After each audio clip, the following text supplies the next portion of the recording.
पानी बिहार भेले तखन कतऽ रहिए हे तो बारिश होए लगले तो रास्ते में रुक गेल छली। आइयो अहाँ जे खाओ खाओ हरदम करै छी त अखन त 3 घंटा पहिले खाए गेल रही। है तो 3 घंटा पहले ना खले चल अभी भूख लग गेल। हां अहाँ के नहीं त भूख तो कह के नहीं लगे है बुझलो हमर जे सबटा कपड़ा लत्ता सबटा हमर भीज गेल त से त भेल नहीं जा घर में तो अहाँ छली तो घर में चली तो बारिश भेले त अहाँ नहीं घर में हम छे त अहाँ नहीं छे घरक हमरा आँख लाग हम गेल तो बाहर छली तब पानी होले तो हम रुक गेली बहुत तेज एकाएक होय लगल। हां कते दिन तक बसा के खुआब से कहू न कथी भ गेल अहाँ नहीं काम करे छी ने धंधा करे छी दौड़ दौड़ काबे छी कतो सके छी खाइ ले दिए माने कि हमरा अहाँ खाली कामे के फेरा में किया पड़ल छै पीछे पड़ अहाँ तो खाली पीछे पड़ल रहै छी। आई कतेक दिन से माफ कर छी यो कतो काम देखियो कतो काम धाम देखियो। हां तो काम करब ऐसा नहीं कि हम जिंदगी भर मानी बैठे के खाओ के खुआ जिंदगी भर हमर घर वाला अपने तो भूखल प्यासल जना तना रहइयो जिंदगी भर के खुआ कथी माने हम दोसर के कमाई खाइ छी। हैं अरे बता कर कमाई खाइ छी अपने कमाई खाइ छियै। भैया बोलबे नहीं करत रहे भैया कते दिन तक खाली बोलत रहे भैया कते दिन तक खुआ से कहू न।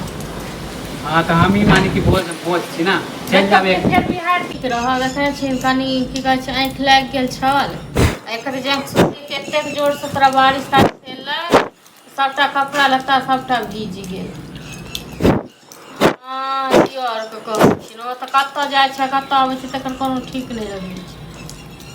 हो जी ठीक छै राखै फिर बाद में करै छी कल कने खाना दूना भूख लग एगो कहू खाना त अहाँ के दे हां आ एतेक जोर पानी बिहार एले तखन कतऽ है तो पानी भेले त रास पानी बिहार भेले तखन कतऽ रहिए है तो बारिश होए लगले तो रास्ते में रुक गेल छली।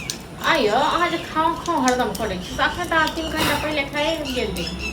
है तो 3 घंटा पहले ना खले चल अभी भूख लग गेल। हां अहाँ के नहीं त भूख तो कह के नहीं लगे है बुझलो हमर जे सबटा कपड़ा लत्ता सबटा हमर भीज गेल त से त भेल नहीं जा घर में तो अहाँ छली तो घर में चली तो बारिश भेले त अहाँ नहीं घर में हम छे त अहाँ नहीं छे घरक हमरा आँख लाग हम गेल तो बाहर छली तब पानी होले तो हम रुक गेली बहुत तेज एकाएक होय लगल। हां कते दिन तक बसा के खुआब से कहू न। कथी भ गेल अहाँ नहीं काम करे छी ने धंधा करे छी दौड़ दौड़ काबे छी कतो सके छी खाइ ले दिए माने कि हमरा अहाँ खाली कामे के फेरा में किया पड़ल छै पीछे पड़ अहाँ तो खाली पीछे पड़ल रहै छी। आई कतेक दिन से माफ कर छी यो कतो काम देखियो कतो काम धाम देखियो। हां तो काम करब ऐसा नहीं कि हम जिंदगी भर मानी बैठे के खाओ के खुआ जिंदगी भर हमर घर वाला अपने तो भूखल प्यासल जना तना रहइयो जिंदगी भर के खुआ कथी माने हम दोसर के कमाई खाइ छी। हैं अरे बता कर कमाई खाइ छी अपने कमाई खाइ छियै। भैया बोलबे नहीं करत रहे भैया कते दिन तक खाली बोलत रहे भैया कते दिन तक खुआ से कहू न।